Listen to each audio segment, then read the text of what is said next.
simpatia aqui da Oasis, pessoa queridíssima. Reverendo Davidson, ele é pastor da Igreja Congregacional, não é isso? No Barreto. Está ajudando lá, pastor. Auxiliando o pastor Hidalgo, que eu tive também o privilégio de conhecer. Escreveu um livro intitulado Os Desigrejados. Tem o livro e assisti uma palestra com ele, baseado nesse tema. Ele é pastor, auxiliar, né? Escritor de diversas obras, ele vai estar falando ali. E hoje nós estamos tendo o privilégio de recebê-lo. É uma alegria. Comunidade Cristã Oasis, cheio das águas, tudo a ver. Vamos dizer junto, Pastor David, a comunidade Cristã Oasis te dá boas-vindas. Nós te amamos. Amém. Obrigado, meus irmãos, para sentar. Como o pastor Leto disse, José Leto, eu estou ajudando ali o pastor Hidalgo da Igreja Congregacional de Niterói Barreto. E hoje, inclusive, eu pretendi estar aqui de manhã para a palestra da doutora Denilson, mas eu não pude estar porque o pastor me solicitou ontem que estivesse preparando uma mensagem de relâmpago, né? Muita rapidez, porque ele teve uma situação que ele precisou lidar lá na igreja e ele não poderia estar pregando hoje pela manhã. Então eu tive que estar lá para poder ajudar e seguir o pastor. Então é uma alegria muito grande estar aqui com vocês, não apenas porque a igreja é um irmão de sangue e anda, irmão de uma fé também, mas também agradecer o pastor José Wellington, conheci também o outro pastor, que está aqui, o pastor Marco Velho, e fizemos uma amizade muito grande. Ele já viu um livro meu, ele já viu esse livro aqui, não é isso?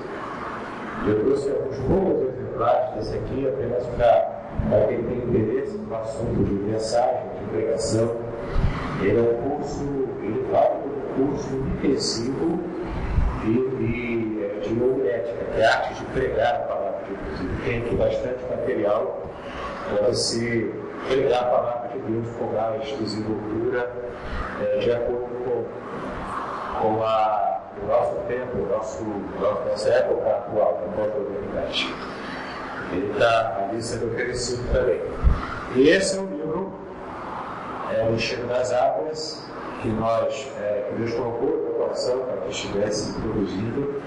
Ele é fruto de 15 anos de trabalho, de textos publicados na revista Vida Cristã, que é uma revista de mulheres, das irmãs da minha denominação, e ela circula todo o país. Durante 15 anos eu colaborei com essa revista, escrevendo textos, e então Deus tocou no meu coração para que eu estivesse trabalhando esses textos, de uma revigorada neles, e ao longo desse tempo, então, pude publicar essa coletânea de textos intitulada O Cheiro das Águas. E hoje também aqueles que adquiriram o livro vão poder estar entendendo por que o título é O Cheiro das Águas.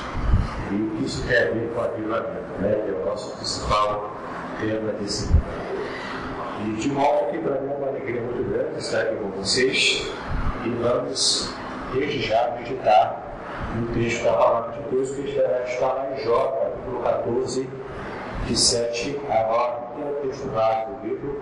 É também o texto base dessa música que nós adoramos a Deus aqui, também estudado o Cheiro das Águas, e temos a certeza que o Senhor vai falar muito ao nosso coração nessa noite.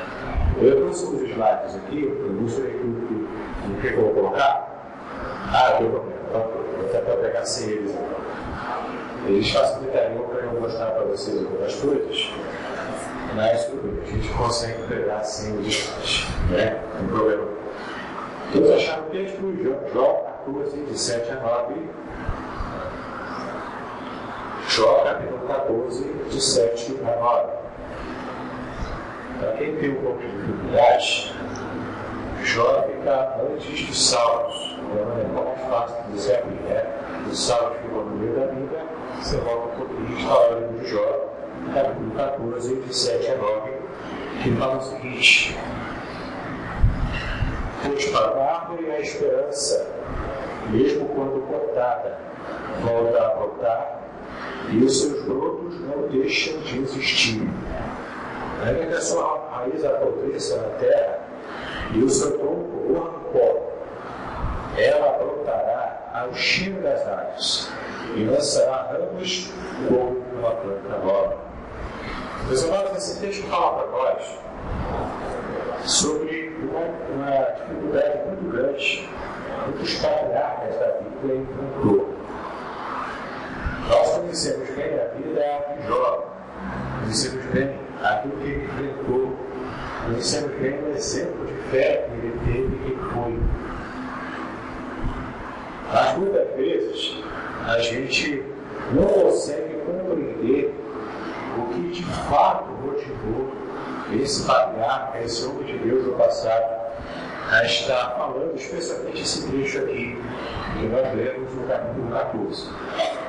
A gente precisa entender, queridos, que nós vivemos hoje em um momento de muito mal. O mal tem se espalhado, a crise tem se espalhado, não apenas aqui no Brasil, mas em todo o mundo, mas em especial aqui no Brasil. Vivemos uma crise terrível. Hoje mesmo, durante o dia, quem pôde assistir televisão viu aqui passeatas em São Paulo, aqui no Rio também, envolvendo e pedindo e quase exigindo o impeachment da presidente Dilma Rousseff. Isso, para nós brasileiros, causa angústia, causa preocupação sobre o futuro do nosso país. E a gente olha para um lado, olha para o outro, vê a violência crescendo, vê o caos aumentando cada vez mais, vê a crise financeira, vê a crise moral e ética dos nossos políticos, do nosso país, e vê um caos completo instalado. E muitas vezes a gente se pergunta se há alguma saída para esse tipo de problema, para esse tipo de caos. A gente percebe também, em muitas ocasiões, quando enfrentamos crises, algumas pessoas, alguns cristãos inclusive, sentem aquela frustração com Deus muitas vezes. Porque muitas vezes alguns pregadores prometem coisas que Deus nunca prometeu, e nem sequer está na sua palavra. Então, promessas vazias são feitas em nome de Deus, e as pessoas ficam recebendo essas promessas vazias, e quando elas, na verdade, não se cumprem, as pessoas entram em frustração. E hoje quero falar para vocês aqui de algumas questões que envolvem algumas pessoas que, por causa de decepções da vida, decepções com Deus, começam a perder a sua fé. Começam a ter um esvaziamento do seu coração daquela confiança que se tinha antigamente em Deus. E as lutas da vida, as agruras da vida, os desertos que a vida apresenta, vão realmente fazer com que essas pessoas se esqueçam de que elas servem ao Deus que tudo pode, ao Deus que é todo poderoso e não há nada impossível para Ele. Mas essa aridez que muitas pessoas recebem na alma acabam trazendo, inclusive, a extremos, como algumas pessoas que abandonam a fé e abraçam filosofias de vida como o ateísmo. Eu trouxe aqui algumas frases de ateus para que vocês entendam qual é o pior estágio da alma humana quando ela se afasta de Deus. Por exemplo, Jules Renat, ele disse o seguinte: não sei se Deus existe, mas seria melhor para a sua reputação que não existisse. O outro ateu famoso, esse mais famoso escritor inglês, Mark Twain, já deve ouvir falar nele, ele disse: se existisse um Deus todo-poderoso, teria feito exclusivamente o bem. E fazendo uma crítica contra esse mal, a gente percebe que ainda existe.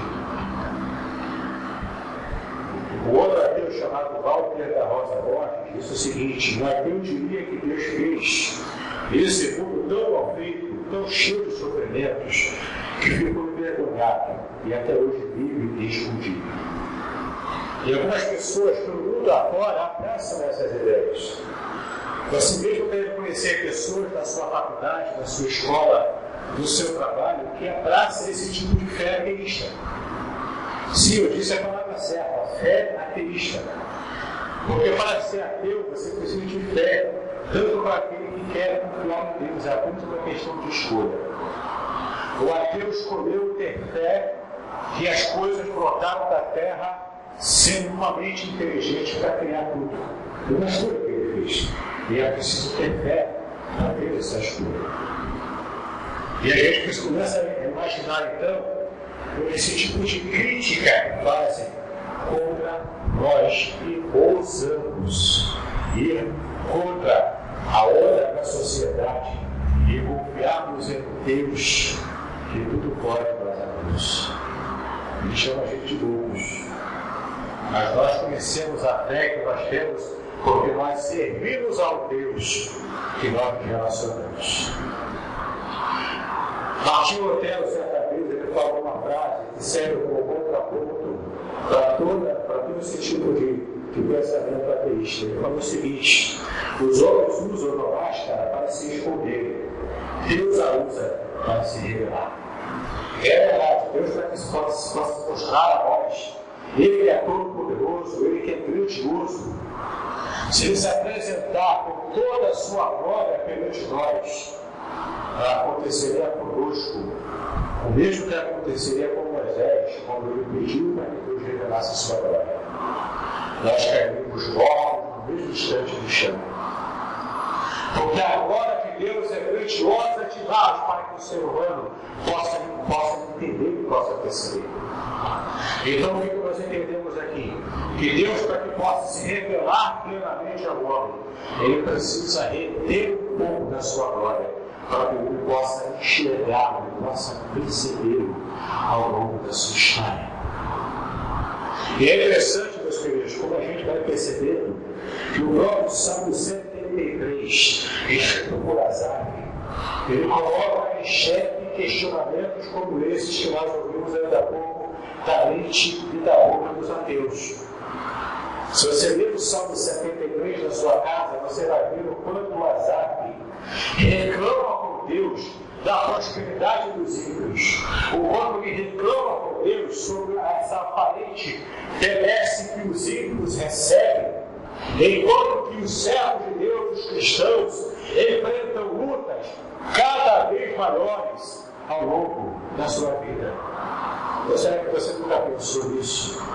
Você olha para um lado, você olha para o outro, aquela pessoa ímpia, às vezes a pessoa que serve literalmente a Satanás, com seus cultos, e ele consegue ter um carro melhor do que o seu, consegue ter uma casa melhor do que a sua, consegue ter um estilo de vida mais confortável do que aquele que você tem. E muitas vezes já me questionei sobre isso. Por que isso, meu Deus? Eu procuro te servir, eu procuro fazer a tua vontade, eu me esforço para poder viver em santidade e agradar a ti. Mas muitas vezes a gente se sente como Asaf se sentiu. Os ímpios aumentando, os ímpios prosperando, e cada um feliz, mais feliz do que o outro, e a gente fica aqui lutando no deserto ao longo da nossa vida. Mas nós não podemos perder a dimensão espiritual do que acontece nesse mundo. Porque a prosperidade dos ímpios, ela é frágil. Ela é uma prosperidade que é erguida em cima de coisas ilegais, de coisas erradas, de coisas pecaminosas, de coisas abomináveis a Deus. Então toda essa prosperidade aparente, essa felicidade aparente, ela uma hora cai por terra. Porque aqueles que são ímpios e aparentam ser muito felizes, quando bate uma depressão forte, eles precisam tomar remédio para poder dormir. E quando vão tomando remédio, tomando drogas, a overdose aparece e eles morrem. E morrem seco, e morrem infelizes, apesar de toda a sua beleza. Mas apesar disso, essa é uma questão legítima que Asaf teve do seu passado. E que muitas vezes essas questões permanecem em nossa mente e em nosso coração até hoje. Quando pensamos assim, quando deixamos que esse tipo de pensamento e sentimento entre em nossa vida, a gente está enfrentando um deserto. O nosso Deus, meus queridos, é especialista em tirar oásis do meio de um deserto, em trazer oásis que refrigera a nossa alma no meio de um deserto escaldante, um sol de 50 graus, como esse que nós conhecemos, como fez hoje durante o dia. Deus ele consegue fazer brotar água onde somente existe a areia escaldante do mar. Meus queridos, nós vamos entender esse texto do capítulo 14 do Jó, quando a gente também entender um pouco do que é a experiência que Jó teve em sua própria vida particular. Você começa a ver o texto lá para o capítulo 1 de Jó, capítulo 1. Vamos andar lá rapidamente, Jó capítulo 1.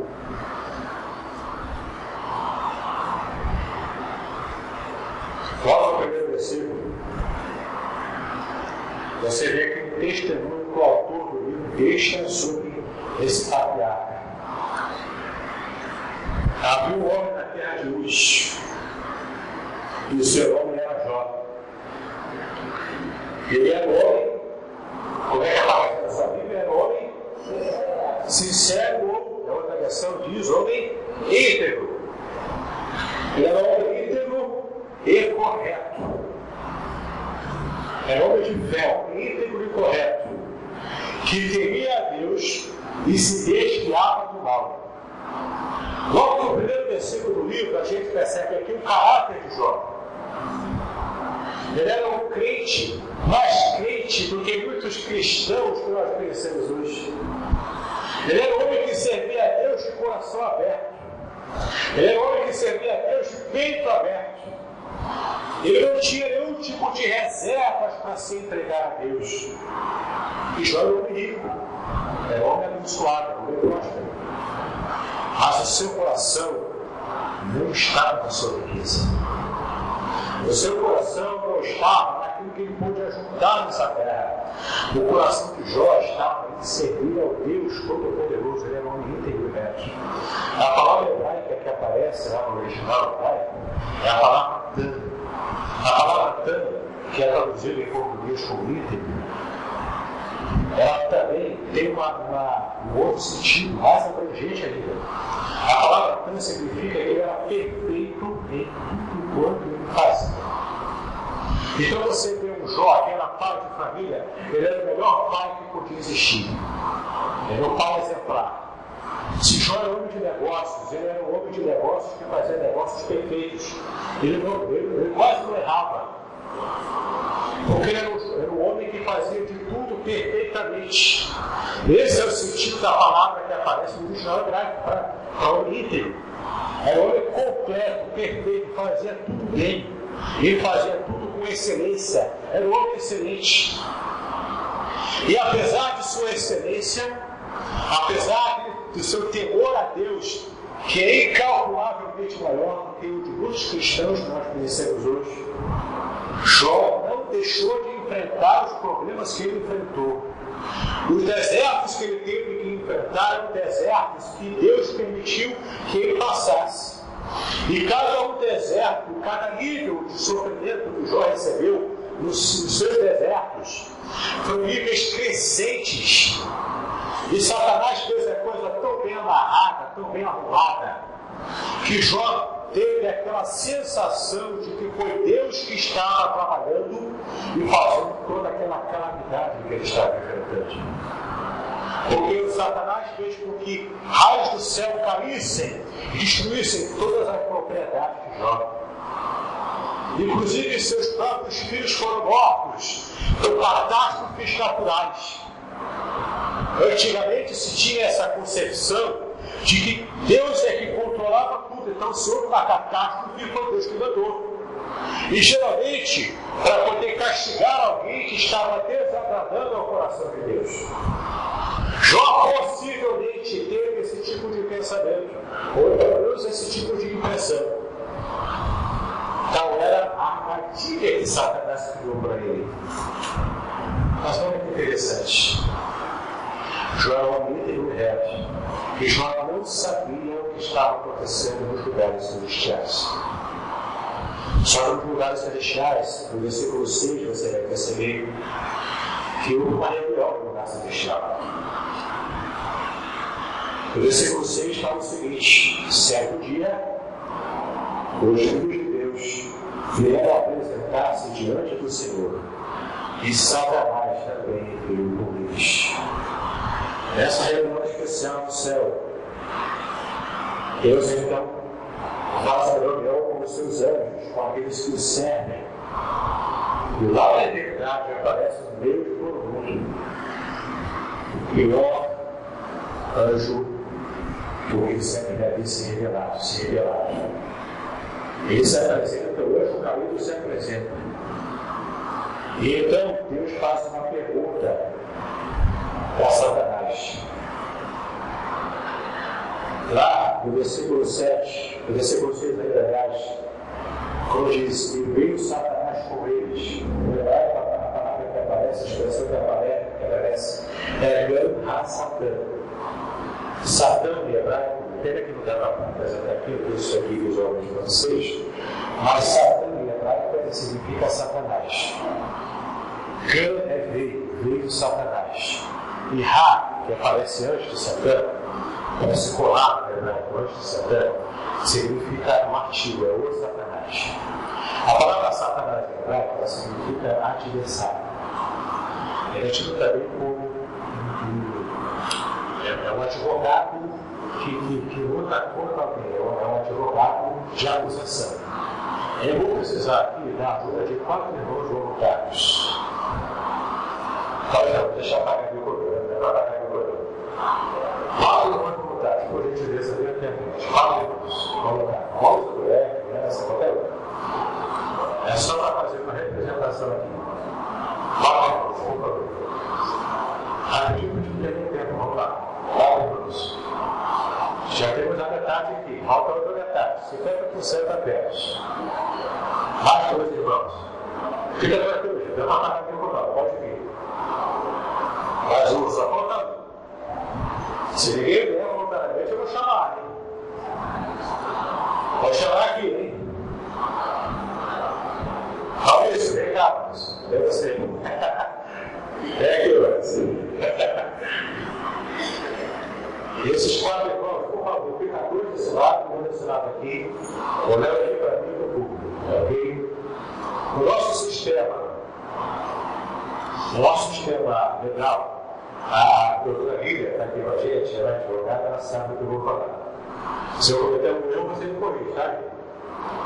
Mas então, o nosso sistema legal, quando você tem uma demanda judicial qualquer, vamos supor que ele é a vítima, ele foi lesado em alguma coisa e ele quer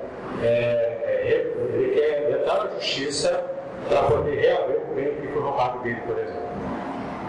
Vamos supor que essa irmã tenha sido a ré, foi ela que roubou o dinheiro dele. Entendeu? Foi ela que roubou o dinheiro dele. Então o que acontece? Esse irmão aqui, qual é o seu nome? Vitor, olha só a coincidência, viu? O filho dele é Vitor também. O Vitor contratou o advogado Maurício, o doutor Maurício, para que ele estivesse representando o Vitor e tentasse vencer a causa perante mim que sou o juiz. Qual é o seu nome? Érica. A Érica, que está sendo acusada de roubo pelo Vitor, para poder se defender e dizer que ela não roubou coisa nenhuma, ela contratou a advogada Rosângela, a doutora Rosângela, para representá-la perante o juiz e defender a causa dela. Ok? Isso acontece no nosso sistema legal, é isso, doutor Emílio? É assim que funciona. Eu, como juiz, às vezes tendo um jurado em tese imparcial, né? Tendo aqui um júri, coisa e tal, o juiz vai bater o martelo e vai defender ou vai acusar, vai declarar ela, que é a ré, inocente ou culpada, de acordo com o que acontece aqui no processo. Ok? Assim funciona no Brasil. Agora, Rosângela e Maurício podem se sentar. vocês dois permaneçam. Por quê? Porque no sistema hebraico, no sistema judaico, especialmente no sistema antigo, é diferente do nosso sistema que nós estamos acostumados. No nosso sistema antigo, quer dizer, no sistema hebraico judaico antigo, não existe advogado de defesa ou de acusação. Nesse caso aqui, o rei, ele se declara vítima. Então ele é tanto a vítima do processo, quanto é também o acusador. Ele acusa perante o juiz a Érica de ter roubado a ele. Érica, que foi a acusada, é a ré. Ela tanto faz o papel de ré, quanto a sua própria advogada de defesa. Ela representa a si própria para tentar se defender perante a mim, que sou o juiz aqui dessa brincadeira. E se estivéssemos na época de Jó, em Israel, nós não estaríamos no tribunal. A gente estaria nos portões da cidade, com várias pessoas dentro da cidade como testemunhas.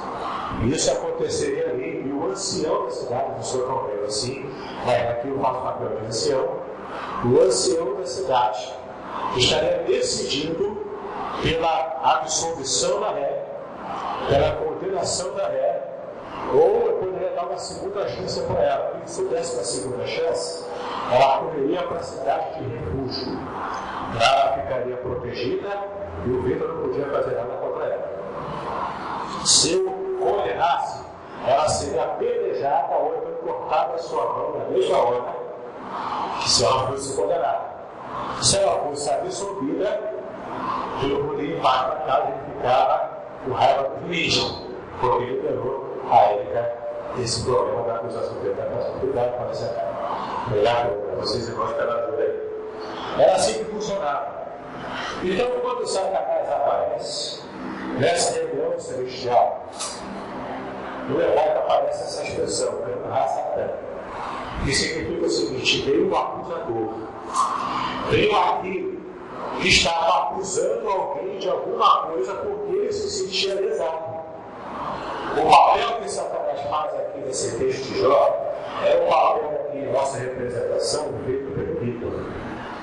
O Vitor se sentiu lesado, sempre até Satanás aqui, mas o Vitor se sentia lesado contra alguém, e então veio aqui perante o juiz para fazer uma acusação. No caso aqui, quem é a pessoa que o Satanás está acusando perante Deus? Deus, nessa história de Jó, faz o papel de juiz e faz o papel também de réu. Sim, Satanás não está acusando Jó, ele está acusando Deus de ser imparcial no jeito como tratava Jó. Porque quando Satanás responde a pergunta de Deus, Deus pergunta para ele: Satanás, o que você está fazendo aqui? Isso hebraico também é uma expressão que significa o seguinte: logo você está aqui, você é uma pessoa indesejável. Você não devia estar aqui, você está aqui na nossa linguajar, você está aqui porque está de perna. Você não tinha que estar aqui. Então, quando Deus pergunta para ele: o que você está fazendo aqui? Satanás responde: eu venho de rodear a terra e passear por ela. No hebraico tem expressões idiomáticas que nós também temos em português. Por exemplo, quando a gente fala, o fulano errou tanto que deu um tiro no pé. Não quer dizer que literalmente deu um tiro no pé, mas é uma forma de dizer, é uma expressão que nós usamos em português. No hebraico também tem muitas expressões como essas. E uma dessas expressões é essa aqui: passear pela terra e rodeá-la. Essa expressão é uma expressão idiomática hebraica que significa o seguinte: eu estive rodeando a terra, que são os meus súditos, já que Adão deu para mim de presente o governo da terra, quando ele pecou. Então eu estive rodeando sobre a terra e ninguém da terra se opôs ao meu governo. Então, eu ouvi falar que Satanás estava dizendo para Deus: olha só, eu tenho o direito de estar aqui, porque as pessoas que eu governo aceitam o meu governo. Então eu tenho o direito de estar aqui perante a tua presença. Era isso que Satanás estava querendo dizer. O hebraico deixa muito claro isso. Aí o que acontece? Quando Satanás fala isso, deixando essa conotação em dele, a resposta que Deus dá para ele é o seguinte: você viu, você é Jó? Por que Deus lança a mão da prisão de Jó? Por que ele pergunta para Satanás: você viu Jó? Deus estava, na verdade, falando para Satanás o seguinte: olha, você diz que todo mundo da terra aceita o seu domínio sobre eles. Só que tem uma única pessoa que não aceita o seu domínio sobre a terra. Você viu que você é Jó? Aí Deus responde que está aqui com isso, homem íntegro, reto, homem perfeito, que teme a Deus e se afasta do mal. Então, quando Deus responde para Satanás: você viu que você é Jó? E despira todos os seus elogios para Jó, ele está dizendo: Satanás, você agora está perdendo, porque existe um número que não aceita o seu domínio. E é diferente. Em outras palavras, eu posso dizer que Deus estava aqui usando Jó como referência para vencer uma guerra feita contra Satanás. Jó era exemplo usado por Deus de homem que não se dobrou ao domínio de Satanás. Eu gostaria que você agora pensasse sobre a sua própria vida. A questão de vida que você tem. Será que você tem dado a Deus elementos como Jó deu no passado? Elementos para que Deus pudesse dizer: olha só, você pode falar o que quiser de outra gente. Deus do certo, José Wellington. Ele é o homem inteiro. Ele é reto. E Satanás pode acusar quem quiser. Mas contra o meu filho José Wellington, você não pode acusar. Contra a minha filha Érica, você não pode acusar. Contra o filho não tem acusação. Será que com o seu estilo de vida, será que com o meu estilo de vida, eu tenho dado o argumento para quem? Para Deus ou para Satanás? Será que com o meu estilo de vida, com a minha forma de viver, eu tenho trazido alegria ao coração de Deus? Ou eu tenho trazido uma expectativa demoníaca de Satanás contra a minha própria vida e contra os propósitos de Deus que ele tem para mim?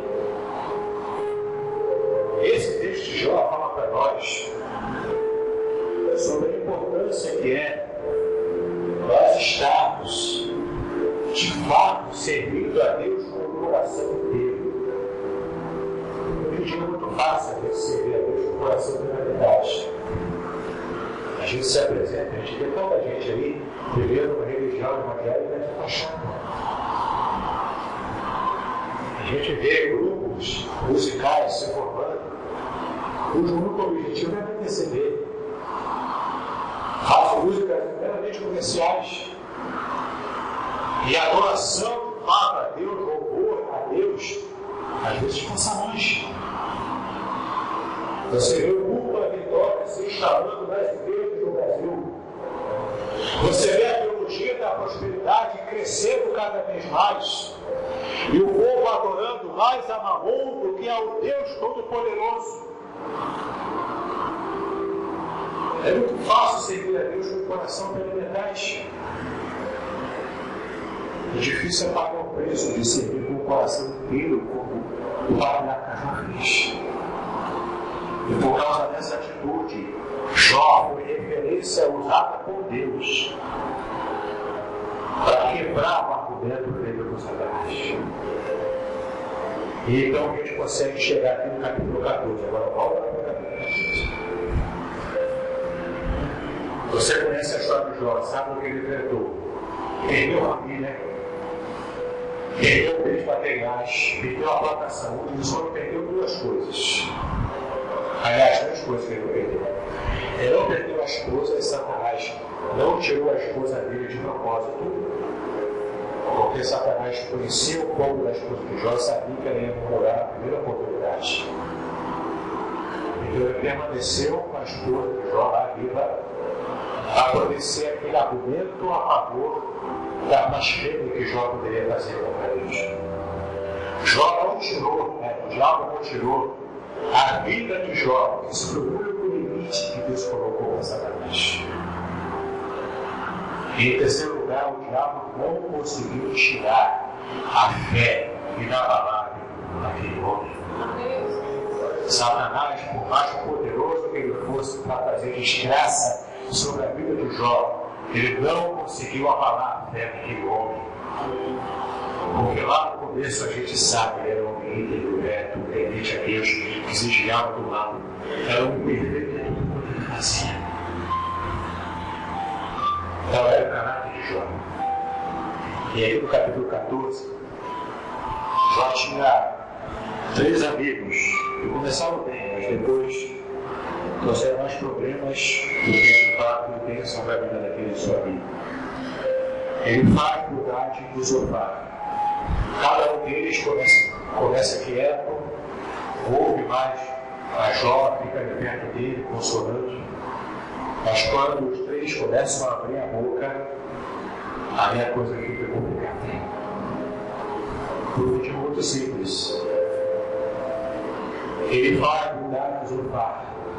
Fala para Jó, tentando, entre aspas, defender a Deus.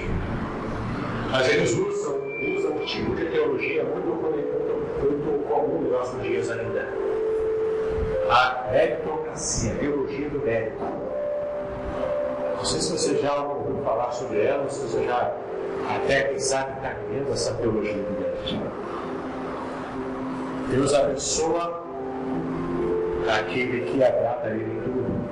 Como a gente pensa, né? Deus me carrega de bênção se eu fizer tudo que agrada a Ele. Algo assim, caiu um cadinho assim, se eu vigiar um pouquinho assim, já é, né? A mão pesada dele contra mim.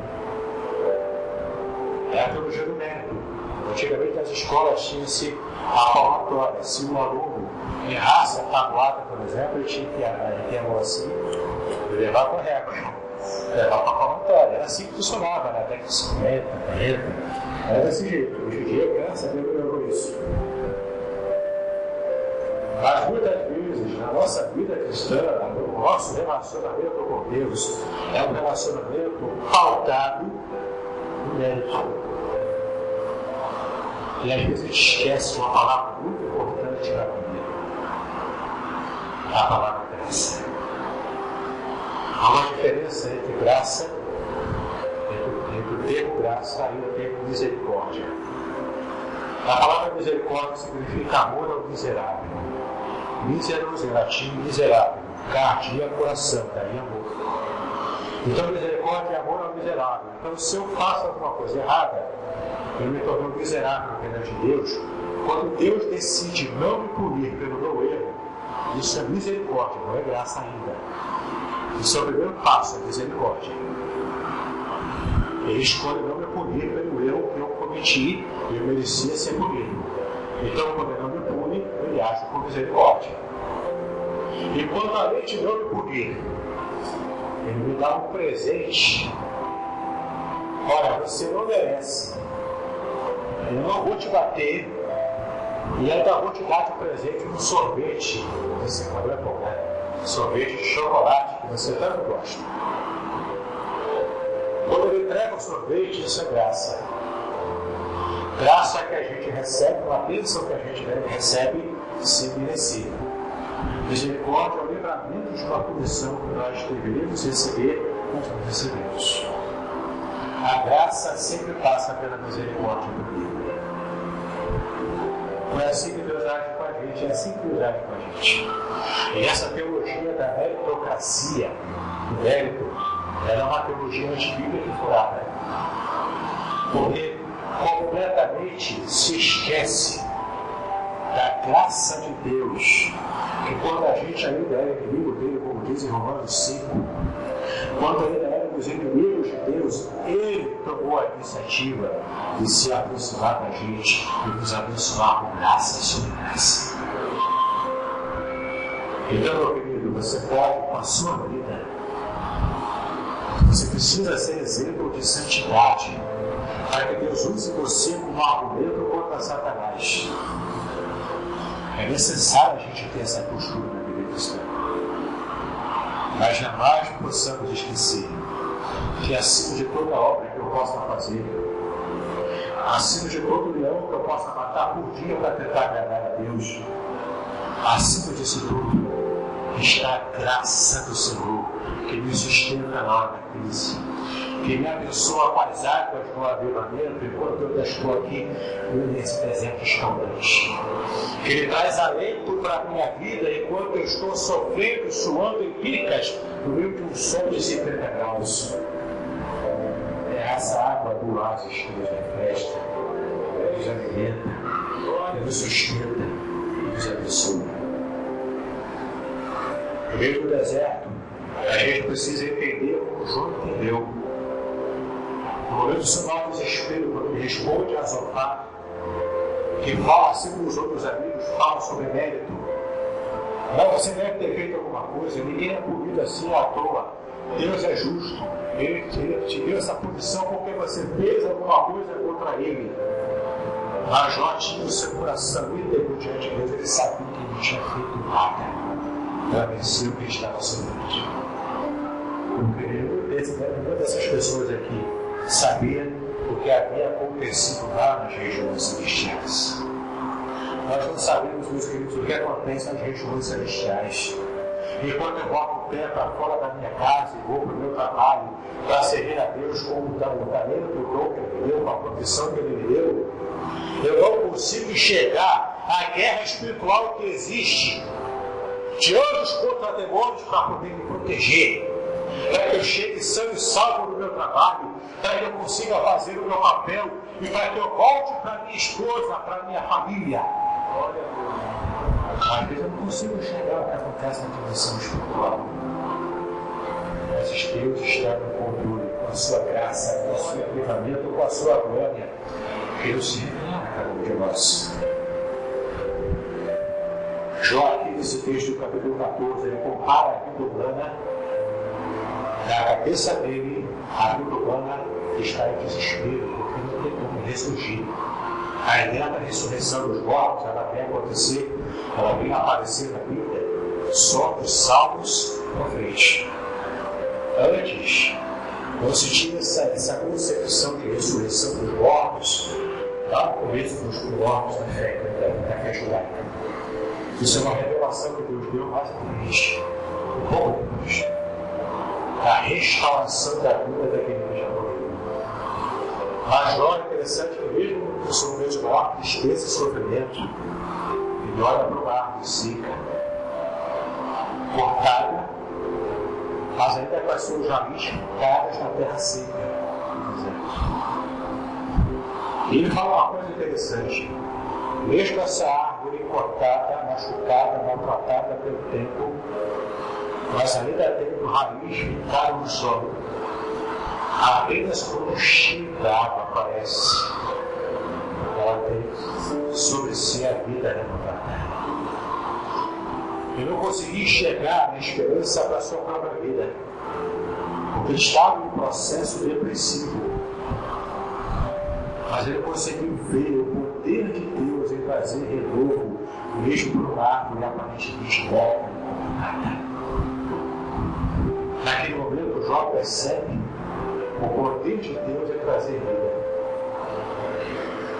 Nós vemos aqui na palavra de Deus que nenhum desespero ele pode ser forte o suficiente para tirar a nossa fé.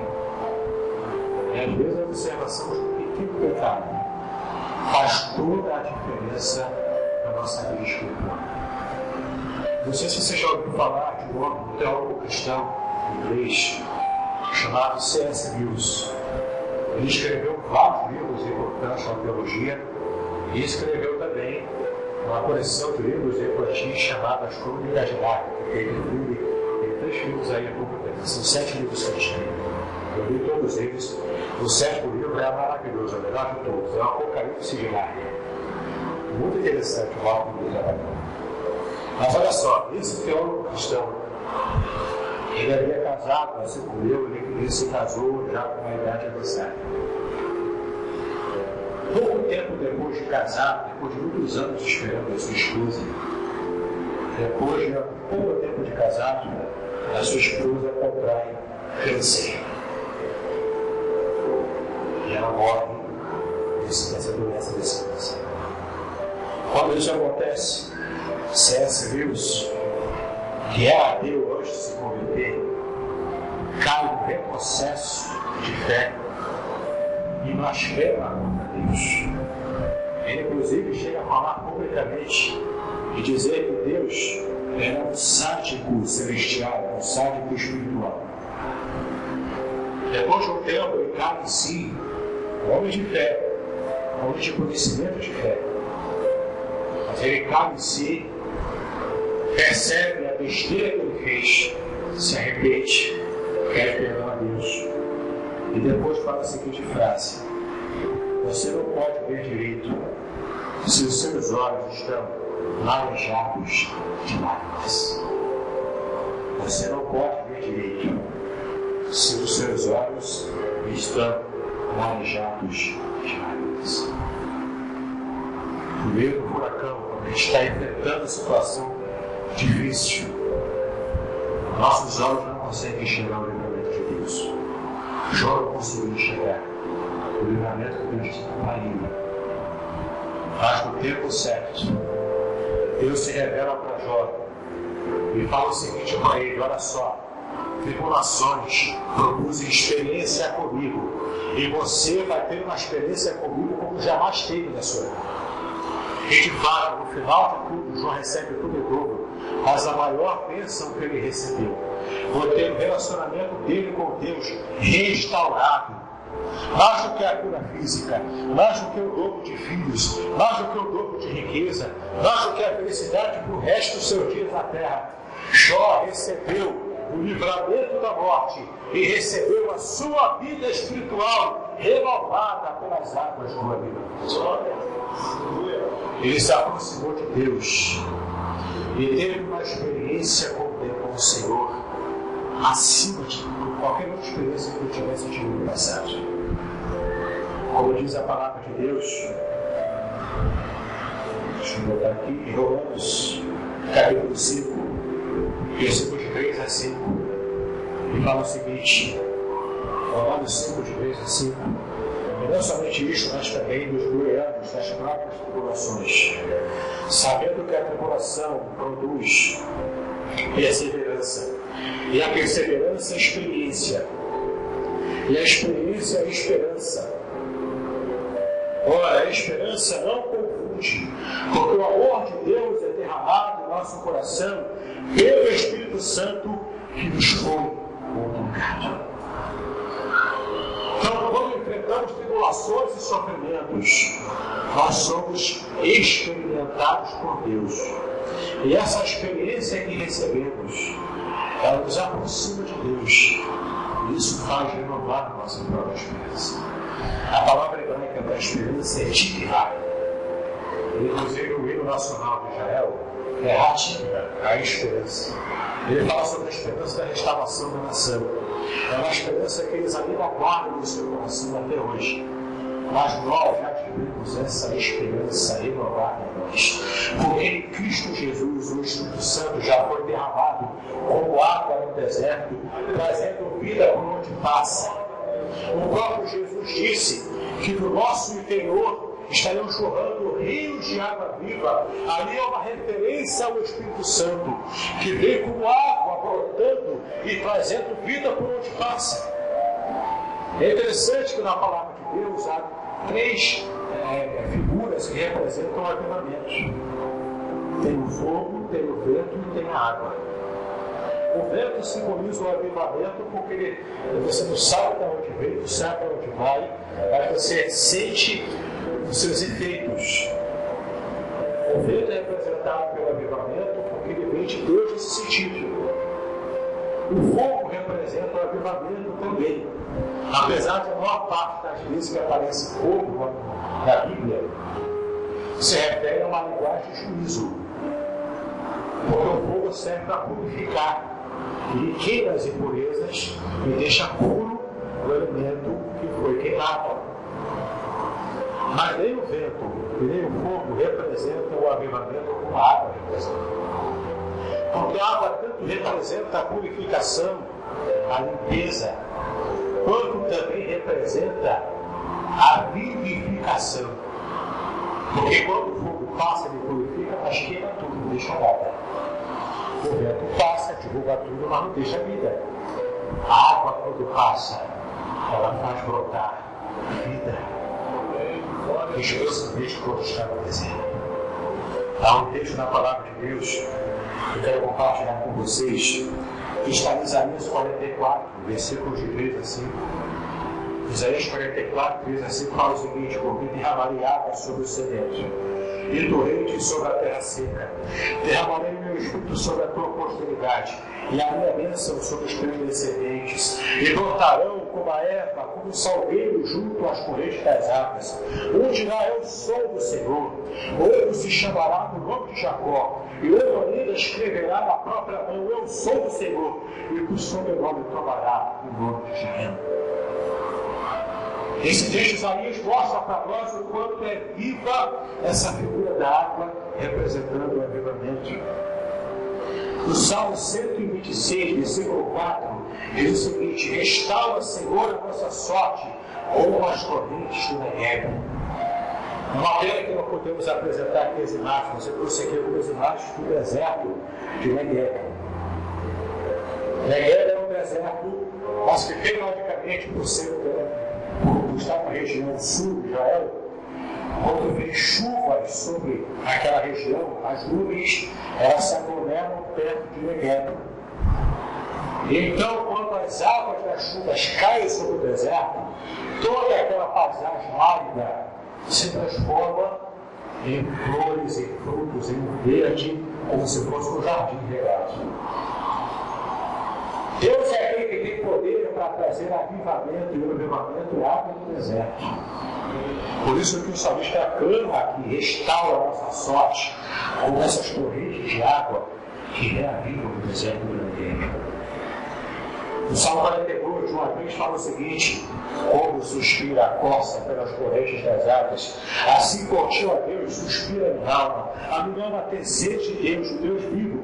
Quando irei, me verei perante a face do Senhor. As minhas lágrimas têm sido meu alimento dia e noite. E quando me dizem continuamente: o teu Deus, onde está? Então essa figura da sede de Deus, ela representa a busca pelo avivamento, pela experiência que Deus tem nos dar. Tudo isso representa o poder de Deus sobre a nossa vida. Mas, meus queridos, essas águas vivas que fluem do nosso interior, elas são o cumprimento da profecia que aparece em Joel capítulo 2, versículo 28. Nos últimos dias, os velhos terão visões. Eu derramar é discípulo de água.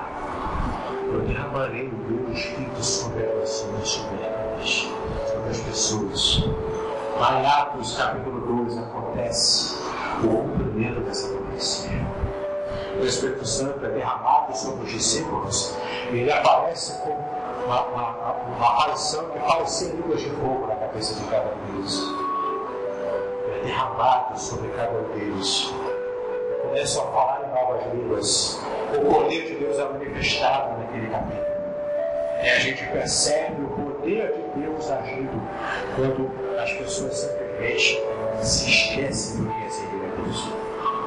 E para terminar essa palavra, para fechar essa palavra, eu quero dizer para vocês uma profecia bíblica. Vai trazer para cada um de nós um novo de esperança. Por maior que seja a nossa crise, por maior que sejam os problemas que enfrentamos, jamais perdemos a fé. Sabe por quê? Hoje nós clamamos por avivamento. Pois nós pedimos a que o Senhor venha com o teu avivamento sobre nós. Derrama as águas do teu Espírito sobre a nossa vida, para que a gente possa estar próximo de ti. Essa é a nossa oração de hoje. Vai chegar um dia em que o avivamento será uma coisa do passado. Vai chegar um dia em que nós não mais clamaremos por avivamento. E quando esse dia chegar, nós já estaremos em plena santidade, em plena perfeição, sem nenhum tipo de mácula, sem nenhum tipo de sujeira perante Deus. Lá em Apocalipse a gente percebe, Apocalipse 22, de 1 a 5, esse texto eu peço para você aqui. Apocalipse 22, de 1 a 5. Eu gostaria que você visualizasse esse texto da Bíblia, guardasse esse texto no seu coração, porque esse texto representa o nosso futuro. Esse texto representa aquilo que nos aguarda lá na frente. Apocalipse 22, de 1 a 5. Então, me mostrou o rio da água da vida, brilhante como cristal, que sai do trono de Deus e do Cordeiro. No meio da sua face, de uma outra parte do rio, está a árvore da vida, que produz 12 frutos, tendo o seu fruto de mês em mês, e as folhas da árvore são para a cura dos povos. Nunca mais haverá qualquer maldição. Nela estará o trono de Deus e do Cordeiro. Os seus servos o servirão, contemplarão a sua face, e na sua fronte está o nome dele. Então já não haverá noite, nem precisam eles de luz, de candeia, nem da luz do sol, porque o Senhor Deus brilhará sobre eles, e reinarão pelos séculos dos séculos. Nesse dia, meus amados, o nosso futuro é reinar por Cristo, o reino de Deus que já foi iniciado nessa terra, mas que ainda está em vias de completo cumprimento. O nosso papel como igreja do Senhor, enquanto estivermos aqui, é clamarmos, mas clamarmos mesmo, de joelhos, clamando a Deus, que Ele continue derramando as águas do seu avivamento. Que o Senhor nos abençoe em nome do Senhor Jesus. Muito obrigado pela oportunidade, meu José Wellington. Que Deus abençoe essa comunidade que já começa trabalhando afinamente para fazer alentos espiritual a tantas pessoas que estão sedentas nesse deserto que se chama Brasil. O Senhor quer Cristo também nessa igreja. Esse oásis aqui vai crescer, vai se espalhar e vai alimentar muitas vidas com as águas do avivamento de Deus. Eu creio nisso, você crê nisso mesmo. Se você crê nisso, em nome de Jesus, se levante agora para convidar o pastor Hélio para tomar nossa palavra e para fazer oração. Clame a Deus junto com o seu pastor, todos juntos, pelas águas do avivamento pessoal em nossas vidas.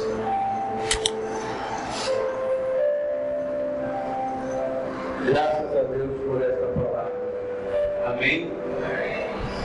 Fomos ricamente abençoados.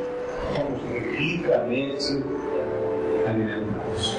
Saio daqui com minha alma renovada, com minha esperança renovada, uma mensagem expositiva dessa graça escritura. O rio de Deus está fluindo neste lugar, hein? A palavra de Deus tem esse poder. Quando ela estava sendo ministrada, nós estávamos sendo purificados, renovados. É isso que nós queremos. Estamos no limiar do novo ano.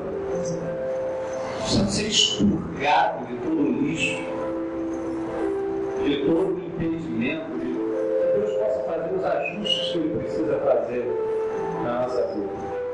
Que a palavra de Deus é a espada, é o instrumento que o Espírito Santo usa para esculpir em nós a imagem de Deus. Medite bem tudo que você ouviu e vamos louvar o Senhor.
Uma fé que caminha sobre a tormenta.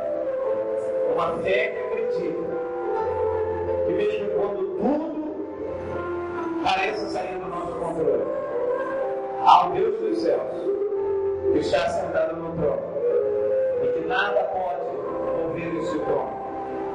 E enquanto nós estamos lutando as nossas lutas e as nossas guerras, como foi pregado aqui nesta noite, no mundo espiritual, há uma vitória travada. E o mesmo Deus, e assim diz o Senhor para você nesta noite, assim como Deus cuida do pardal, cujo valor é tão insignificante, assim como Deus cuida de um pardal, por quem ninguém tem afeição e apreço, mas se Deus cuida do pardal, como cuida